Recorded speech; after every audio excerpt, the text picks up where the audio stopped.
بسم اللہ الرحمن الرحیم۔ مولانا الیاس رحمۃ اللہ علیہ کی زندگی کا اصلی جوہر جس نے ان کو خدمت دین کے اس بلند مقام تک پہنچایا بلند ہمتی ہے۔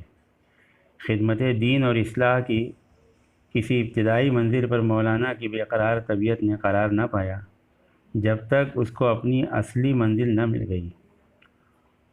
اس نے کہیں دم نہیں لیا اور کہیں آرام نہیں کیا۔ اسی میوات کے سفر میں مولانا کے سامنے بڑی تعریف کے ساتھ ایک نوجوان پیش کیا گیا کہ یہ میوات کے فلاں مکتب سے پڑھ کر نکلے ہیں۔ مولانا فرماتے تھے کہ اس کی داڑھی منڈی ہوئی تھی، چہرہ اور شکل اور لباس سے بھی کسی قسم کی اسلامیت ظاہر نہیں ہوتی تھی۔ اس کو دیکھ کر مولانا کی حساس غیور طبیعت کو دھکا لگا اور خیال یہ ہوا کہ یہ تو بہت افسوس کی بات ہے۔ مولانا کا دل پھیکا ہو گیا۔ مکاتب کے علاوہ اپنے ان سفروں میں جو میوات میں مولانا الیاس رحمۃ اللہ نے کیا، جا بجا نزاعات اور پرانے جھگڑے انہوں نے پرانے جھگڑے کو ختم کیا اور آپس میں دشمنیاں ختم ہوئیں اور آپس میں جوڑ کرایا، فریقین میں صلح اور تصفیہ کرایا۔ اپنی موقع شناسی، حکمت اور روحانیت سے اس میں بھی بہت کامیاب ہوئے۔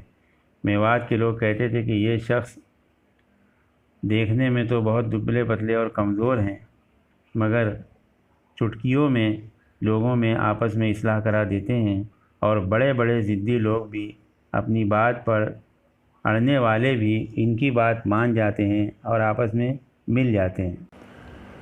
آپ نے مختلف تجربوں سے اس نتیجے پر پہنچے تھے کہ خواص افراد کی اصلاح اور دینی ترقی مرض کا علاج نہیں ہے۔ بڑے بڑے لوگ، بڑے بڑے مالدار لوگ، بڑے بڑے خواص جو ہے، صرف ان کی ترقی سے، ان کی دین میں آنے سے کام نہیں ہوگا، بلکہ عوام کو آنا پڑے گا۔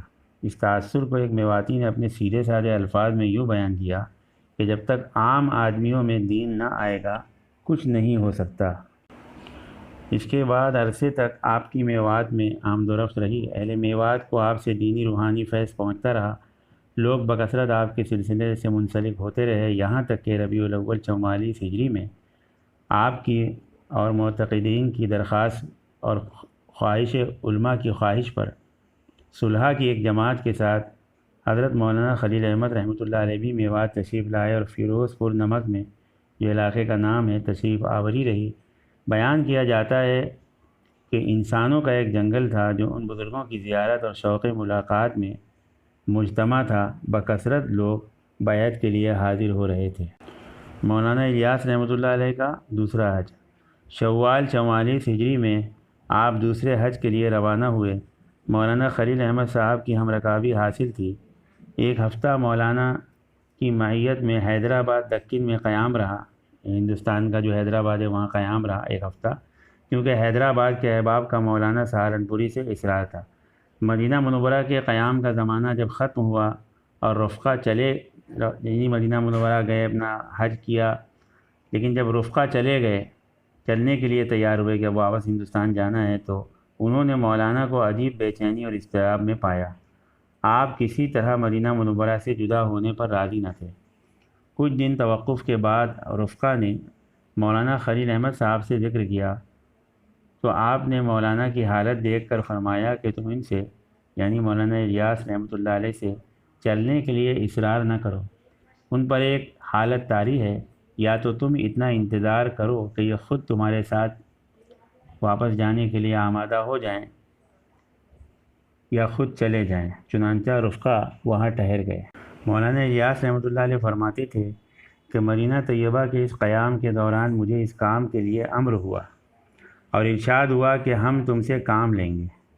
کچھ دن میرے اس بے چینی میں گزرے کہ میں ناتواں کیا کر سکوں گا۔ کسی عارف سے ذکر کیا تو انہوں نے فرمایا کہ پریشانی کی کیا بات ہے، یہ تو نہیں کہا گیا کہ تم کام کرو گے، یہ کہا گیا کہ ہم تم سے کام لیں گے، بس کام لینے والے کام لے لیں گے۔ اس سے بڑا اطمینان ہوا، بڑی تسکین ہوئی، اور آپ نے مدینہ منورہ سے مراجعت فرمائی اور واپسی کا ارادہ کر لیا۔ 5 مہینے حرمین میں قیام رہا۔ 13 ربیع الثانی 45 ہجری کو کاندھلا واپسی ہوئی۔ حج سے واپسی پر مولانا نے تبلیغی گشت شروع کیے۔ آپ نے دوسروں کو بھی دعوت دی کہ عوام میں نکل کر دین کے اولین اصول و ارکان کلمہ توحید، نماز کی تبلیغ کرے۔ لوگوں کے کان اس دعوت سے ناشنا تھے۔ دین کی تبلیغ کے لیے عامیوں کا زبان کھولنا بہت مشکل معلوم ہو رہا تھا، یعنی عام آدمی کیسے تقریر کریں گے، کیسے لوگوں کو بتائیں گے دین کی باتیں۔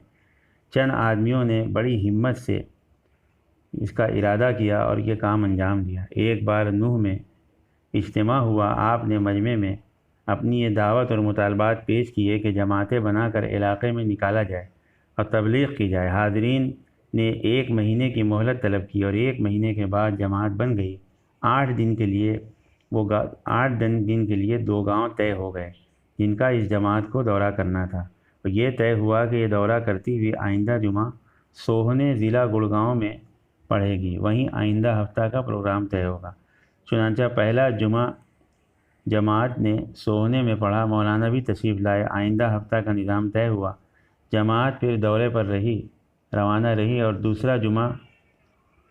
دوسرا جمعہ تاوڑوں میں پڑھا گیا۔ تیسرا جمعہ نگینہ تحصیل فیروز پور پڑھا گیا۔ مولانا نے ہر جمعہ میں شرکت فرمائی اور آئندہ کا نظام طے ہوا۔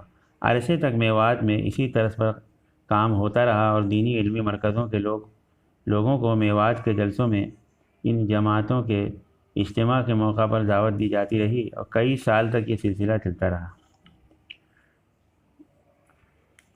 51 ہجری میں آپ تیسری بار حج کو گئے۔ رمضان کا چاند نظام الدین میں نظر آ گیا تھا۔ تراویح دہلی کے اسٹیشن پر ہوئی اور تراویح سے فراغت پر کراچی کی گاڑی میں سوار ہوئے اور مولانا احتشام الحسن اس سفر میں آپ کے ساتھ تھے۔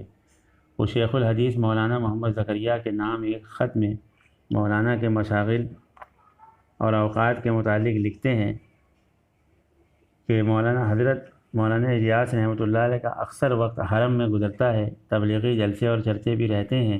ہر جگہ اس کے متعلق ضرور حضرت والا کچھ نہ کچھ فرماتے ہیں۔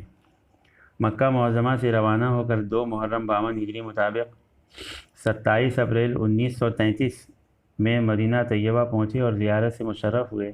2 جمادی الاولیٰ 52 ہجری کو ہندوستان واپسی ہوئی۔ اس حج سے آپ اپنے کام اور نظام کے متعلق مزید وثوق اور اطمینان یقین لے کر آیا اور کام کی رفتار کو بڑھایا۔ حج سے واپس تشریف لا کر مولانا نے بڑی جماعت کے ساتھ میوات کے 2 دورے کیے۔ کم سے کم 100 آدمی سفر میں ہر وقت ساتھ رہتے تھے۔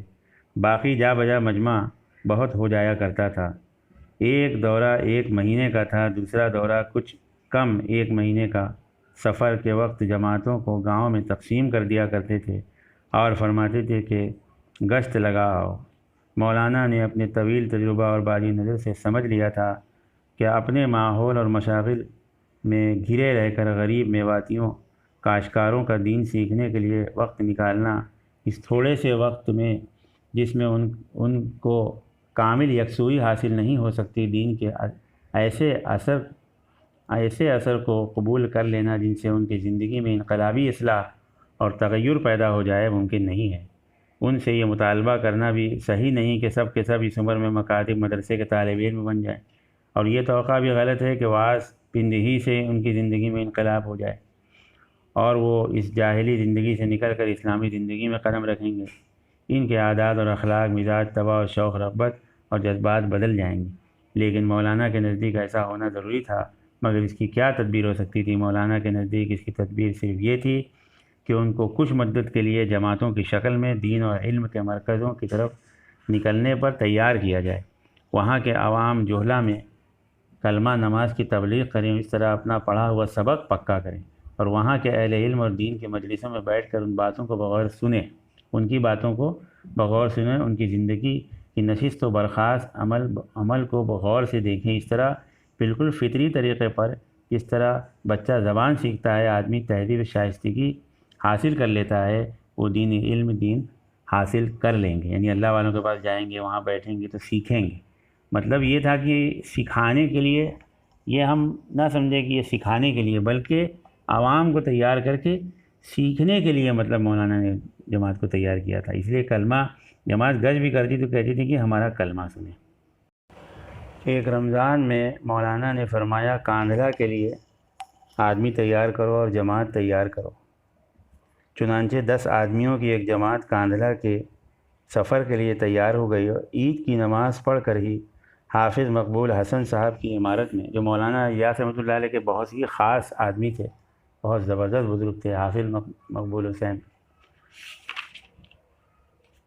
ان کی عمارت میں دہلی سے روانہ ہو گئی جماعت۔ اس جماعت میں چنندہ لوگ تھے اور تقریباً سب وہ تھے جو اعتکاف کر چکے تھے، اور اس جماعت کو ذکر کے اہتمام کی خاص تاکید تھی۔ کاندھلا کے لوگوں نے بڑے اعزاز اکرام سے امی بھی کے گھر میں ان کو ٹھہرایا اور بڑی خاطر کی۔ اس کے بعد رائے پور ضلع سہارنپور کی جماعت جانے کے لیے تیار کرائی گئی اور شوال ہی میں 10-11 آدمیوں کو اپنے ساتھ خود مولانا لے گئے۔ رائے پور ایک دینی اور روحانی مرکز تھا، نیز مولانا عبدالقادر صاحب رائے پوری رحمۃ اللہ علیہ، جانشین شاہ عبدالرحیم صاحب رائے پوری سے ایک یکجہتی اور یگانگت کی بنا پر وہاں سے بھی کوئی تکلف اجنبیت نہیں تھی۔ نمبردار محراب خاں کو ذمہ دار بنایا گیا کہ آج نہیں کل چلے آنا۔ آپ نے رات کو ان کے لیے دعا کی، ان کو نمونیا تھا، ان کا نمونیا اچھا ہو گیا اور وہ رائے پور کے لیے روانہ ہو گئی، یعنی جماعت روانہ ہو گئی، پیچھے سے میاں جی محراب صاحب بھی پہنچے۔ چتوڑا تحصیل فیروز پور میں ایک جلسہ ہوا جس میں 16 جماعتیں بنیں، ہر جماعت پر ایک امیر اور ہر 4 جماعت پر ایک امیر العمرہ کا تقرر ہوا۔ سارے ملک میوات میں ان جماعتوں کے ایک مرتبہ دورہ کر جانے کا انتظام کیا گیا، اس کی شکل اختیار کی گئی۔ 4 جماعتیں پہاڑ کے اوپر دورہ کرنے کے لیے تیار، ان کا رخ بنایا گیا، اور 4 جماعتیں ان گاؤں میں جو سڑک اور پہاڑ کے درمیان واقع ہیں، اور 4 جماعتیں سڑک کے جو ہوڈل سے دہلی کو جا رہی ہیں اس سڑک کے درمیان، جو الور سے دہلی کو جا رہی ہیں 4 جماعتیں اس سڑک کو جو ہوڈل سے دہلی کو، یعنی ہر علاقے پر اس طرح 16 جماعت کی ترتیب بنائی گئی۔ ہر جگہ نظام الدین مرکز سے آدمی خیر خبر لینے اور تقریر کرنے کے لیے آتے تھے۔ فرید آباد میں سب جماعتیں اکٹھا ہوئیں، مولانا بھی تشریف لائے، جلسہ ہوا۔ فرید آباد ہی سے 16 جماعتیں مختلف ریاستوں سے، 4 جماعتیں منقسم ہو کر جامع مسجد دہلی میں جمع ہوئیں، جلسہ ہوا۔ وہاں سے جماعت پانی پت اور دوسرے مقامات پر بڑھی۔ دہلی کی جامع مسجد میں جو جماعتیں تھیں اس میں ایک کتاب میں یہ لکھا ہے کہ وہاں پہ حضرت مولانا حسین احمد مدنی رحمۃ اللہ علیہ سے حضرت مولانا رحمۃ اللہ نے فرمایا کہ حضرت آپ جو ہے اس کو روانگی کی ہدایت دیجیے۔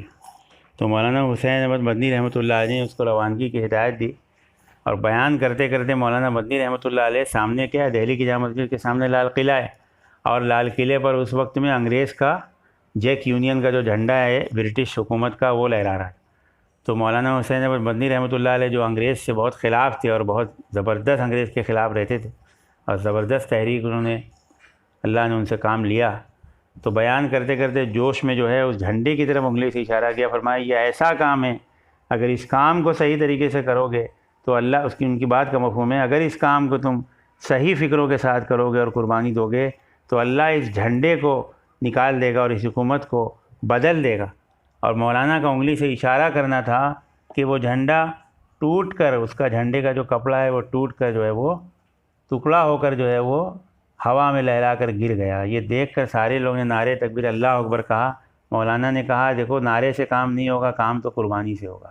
بس انشاءاللہ ابھی آگے انشاءاللہ بتائیں گے، اور اسی طرح آپ لوگ دعا بھی کرو، سلسلہ چلتا رہے۔